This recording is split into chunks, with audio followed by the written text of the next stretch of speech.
साबिक वज़ीर-ए-आज़म राजा परवेज़ अशरफ ने कहा है कि कश्मीरी हमारे अपने हैं, हमारे जिस्म का हिस्सा हैं। हमारी कोशिश है कि इनके जायज़ मुतालिबात पूरे किए जाएं। मौजूदा सूरत हाल पर हम सब दुखी हैं। राना सनाउल्लाह ने कहा कि मुजाहिरीन हमारे भाई हैं, इनसे हमदर्दी है। तशद्दुद से मुतालबात और मामलात सुलझते हैं। वज़ीर-ए-आज़म पाकिस्तान के हुक्म पर हुकूमती कमेटी मुज़फ़्फ़राबाद पहुंच गई है। एक्शन कमेटी से मुज़ाकरात करेगी। कमेटी में साबिक वज़ीर-ए-आज़म राजा परवेज़ अशरफ, सेनेटर राना सनाउल्लाह, वफ़ाक़ी वज़ीरा सरदार यूसुफ एहसन इकबाल, क़मर ज़मान कायरा और साबिक सदर आज़ाद जम्मू कश्मीर मसूद खान शामिल। वज़ीर-ए-आज़म शहबाज शरीफ के आज़ाद कश्मीर की सूरत हाल का सख्त नोटिस, गहरी तशवीश का इजहार, वतन वापसी पर मुज़ाकरात के अमल की निगरानी का ऐलान कर दिया। वज़ीर-ए-आज़म शहबाज शरीफ ने कश्मीरियों से पुरअमन रहने की अपील की। नाखुशगवार वाक़यात की शफ़ाफ़ तहक़ीक़ात और मुतासरा ख़ानदानों तक फौरी इमदाद पहुँचाने का हुक्म। वज़ीर-ए-आज़म ने कहा कि पुरअमन एहतजाज हर शहरी का आईनी और जमहूरी हक़ है। मुज़ाहिरीन अमन आमा को नुकसान पहुंचाने से गुरेज करें। कानून नाफिज करने वाले इदारे मुजाहिरीन के साथ तहम्मुल और बुर्दबारी का मुजाहरा करें। अवामी जज्बात का एहतराम यकीनी बनाएं और किसी भी किस्म की गैर ज़रूरी सख्ती से इज्तनाब बरतें। उनका कहना था कि हुकूमत अपने कश्मीरी भाइयों के मसाइल हल करने के लिए हर वक्त तैयार है। मुजाहिरीन एहतजाज की आड़ में तशद्दुद पर उतर आए। फायरिंग से 3 पुलिस एहलकारों समेत 9 अफराद जाँ बहक, 172 पुलिस एहलकारों समेत 50 शहरी जख्मी, 12 पुलिस एहलकारों की हालत नाजुक। मुज़ाकरात की बार बार दावत के बावजूद मुजाहरे जारी। पुलिस एहलकारों पर हमले, असलहा और दीगर सामान छीन लिया।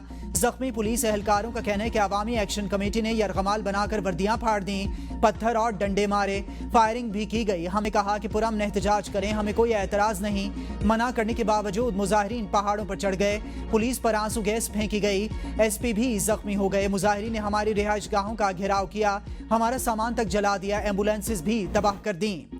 वज़ीर दिफा ख्वाजा आसिफ का कहना है कि आज़ाद कश्मीर में एहतजाज करने वाले मकबूजा कश्मीर की 3 नस्लों की जद्दोजहद पर गौर करें। एक्स पर पैगाम में वज़ीर दिफा ने कहा कि जो आपको मुयस्सर है, इसका अशरे अशीर का भी वो तसव्वुर नहीं कर सकते। वो कश्मीर की आज़ादी की तारीख अपने खून से लिख रहे हैं। इस जद्दोजहद में एक नस्ल जेलों में जवानी से बुढ़ापे में पहुँच गई, फांसी चढ़ गई, सीने पर गोलियाँ खाई, पाकिस्तान से मोहब्बत की हर रोज़ कीमत अदा करते हैं। कश्मीर की जंगों में शहीद होने वाले फौजियों में पंजाबी, पख्तून, बलोच, सिंधी, गिलगिती और बल्ती शामिल हैं। पाकिस्तान ने अपना वजूद कश्मीर की आज़ादी के लिए दांव पर लगा दिया और लगाएंगे। यह हमारे ईमान का जुज़्व है। CPEC की कामयाबी से पूरा खित्ता तरक्की करेगा, रवाबित मजबूत होंगे, बंदरगाहों की तरक्की से नौजवानों को रोजगार मिलेगा। सदर आसिफ अली जरदारी का चीनी TV को इंटरव्यू। कहा माशी तरक्की ही कौमों को जोड़ती है। सबको एक दूसरे की खुद मुख्तारी का एहतराम, जंगों का नहीं मुल्क की तरक्की का सोचना होगा। पुरअमन बकाए बाहमी पर यकीन रखते हैं। पाकिस्तान और चीन अमली तौर पर एक दूसरे के शराकतदार हैं। चीन ने टेक्नोलॉजी में जिद्दत और मेहनत के बलबूते पर दुनिया में मुकाम बनाया। पाकिस्तान ने हमेशा चीन के मौक़िफ़ की हिमायत और तायद की है। पानी के इंतजाम, आफात की रोकथाम और जदीद ज़रई टेक्नोलॉजी में ताउन का फ़रोग़ वक्त का तकाजा है। आइंदा नस्लों को बावर कराना है कि अपने वसाइल के बेहतर इस्तेमाल से खुद इन्हिसारी हासिल कर सकते हैं। पाकिस्तान और चीन के दरमियान ताउन और सरमायाकारी के वसी मौक़े मौजूद हैं।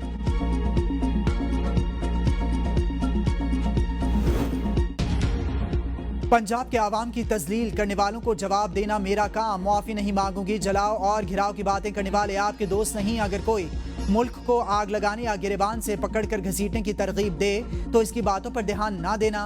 वज़ीर आला पंजाब मरियम नवाज का लाहौर में होनहार तलबा से खिताब। कहा रियासत माँ होती है और माँ अपने बच्चों के साथ सोतेला सलूक नहीं करती। शुमाली और जनूबी पंजाब करने वाले तकसीम चाहते हैं। पंजाब को जोड़ कर रखना चाहती हूँ। तमाम तबादले और तयनातियाँ मेरिट पर की जाती हैं। साबिक दौर में माइंस एंड मिनरल्स के ठेके दोस्तों और रिश्तेदारों को दिए गए। इस वक्त बाकी सूबों में रोटी 20, पंजाब में 13 रुपए की है। पंजाब में 80,000 बच्चे स्कॉलरशिप्स पर आला तालीम हासिल कर रहे हैं। तालीम के जरिए अमीर और गरीब का फर्क मिट सकता है। होनहार तलबा की लैपटॉप भी दे रहे हैं। सरकारी और प्राइवेट स्कूल्स में म्यारे तालीम का फर्क मिटाने का तहैया किया था। आज पंजाब में मेरिट का बोल बाला है। सिफारिशी कल्चर दफन कर दिया। जिस मुल्क में इतने ज़हीन बच्चे हों, इसे कोई तरक्की से नहीं रोक सकता।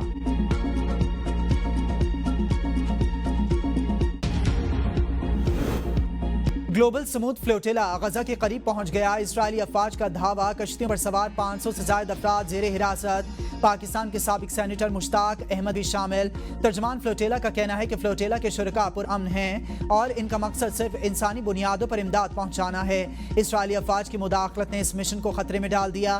اقوام متحدہ کا کہنا ہے کہ غزہ فلوٹیلا مشن قانونی ہے, اسرائیل کو مداخلت کا حق نہیں. ایمنسٹی انٹرنیشنل نے کہا کہ اگر اسرائیل نے فلوٹیلا کے خلاف کوئی کارروائی کی تو وہ سراسر غیر قانونی ہوگی. وزیر اعظم شہباز شریف کی سمود فلوٹیلا پر بزدلانہ حملے کی مذمت. کہا امدادی کارکنوں کو غیر قانونی طور پر حراست میں لیا گیا, جن کا واحد جرم مظلوم فلسطینی عوام کے لیے امداد لے کر جانا ہے. گلوبل سمود فلوٹیلا پر اسرائیلی حملوں کے خلاف دنیا بھر میں مظاہرے. جرمنی, اٹلی, بیلجیم اور یونان میں عوام سڑکوں پر نکل آئے. ترکی میں بھی ہزاروں افراد کا مظاہرہ. مظاہرین کا کارکنان کی فوری رہائی اور غزہ میں امداد کی بلا تعطل ترسیل کا مطالبہ. بانی پی ٹی آئی سے ملاقات کا دن. جیل حکام کو بھیجی جانے والی فہرست میں 6 نام شامل. وزیر اعلیٰ خیبر پختونخوا الیمین گنڈاپور کی بھی آج بانی سے ملاقات متوقع. اڈیالہ جیل کے اطراف سیکیورٹی کے سخت ترین انتظامات. گورکھپور, فیکٹری ناکہ, داہگل اور اڈیالہ جیل گیٹ نمبر 5 کے قریب پکٹس لگائی جائیں گی. یوٹیلیٹی سٹورز ملازمین کا تنخواہوں اور پیکج کی عدم ادائیگی پر احتجاج. اسلام آباد میں 832 ملازمین نے دفاتر بند کر دیے. ملازمین کا مطالبات پورے ہونے تک کام نہ کرنے اور احتجاج جاری رکھنے کا اعلان. یونین عہدیداران کا کہنا ہے کہ جن ملازمین کو نکالا گیا ان کو تمام مراد کی ادائیگی یقینی بنائی جائے. اپریل, جولائی, اگست اور ستمبر کی تنخواہیں ادا کی جائیں. غزہ امن منصوبے پر حساس سطح کی بات چیت جاری. وائٹ ہاؤس کی پریس سیکرٹری کیرولین لیوٹ نے نیوز بریفنگ میں کہا ہے کہ اس منصوبے کے تناظر میں واشنگٹن میں اہم سفارتی سرگرمیاں تیز ہو گئی ہیں. عالمی شراکت داروں سے مسلسل مشاورت اور امن منصوبے پر پیش رفت کے لیے خاموش سفارتکاری جاری ہے. یہ ایک نہایت نازک معاملہ ہے, جلد بازی ممکن نہیں. غزہ سے متعلق فیصلے براہ راست عالمی امن اور خطے کے استحکام سے جڑے ہیں. حماس کے ساتھ مذاکراتی امکانات پر غور کیا جا رہا ہے.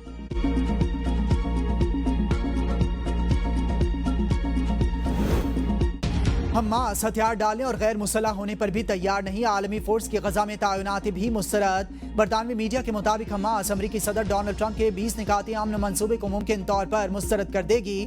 یہ منصوبہ اسرائیل کے مفادات کا تحفظ اور فلسطینیوں کے مفادات کو نظر انداز کرتا ہے.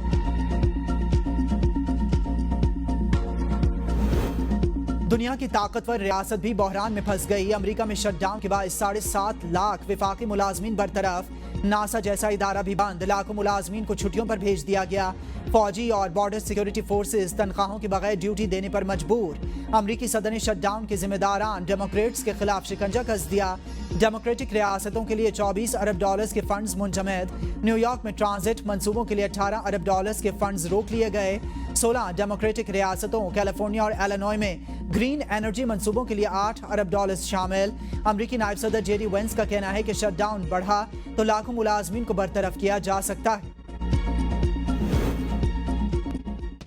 امریکہ میں شٹ ڈاؤن کے باعث خام تیل کی قیمتیں 4 ماہ کی کم ترین سطح پر آ گئیں. عالمی معیشت پر منفی اثرات مرتب ہونے کے خدشات ظاہر ہونے لگے. برطانوی برنٹ خام تیل کی فی بیرل قیمت 68 سینٹ گر کر $65.35. امریکی خام تیل کی قیمت 56 سینٹ گر کر $61.71 فی بیرل ریکارڈ کی گئی. اور پیرس سن جرمن نے چیمپئنز لیگ کا بڑا مقابلہ اپنے نام کر لیا. بارسلونا کو PSG کے ہاتھوں 2-1 سے شکست.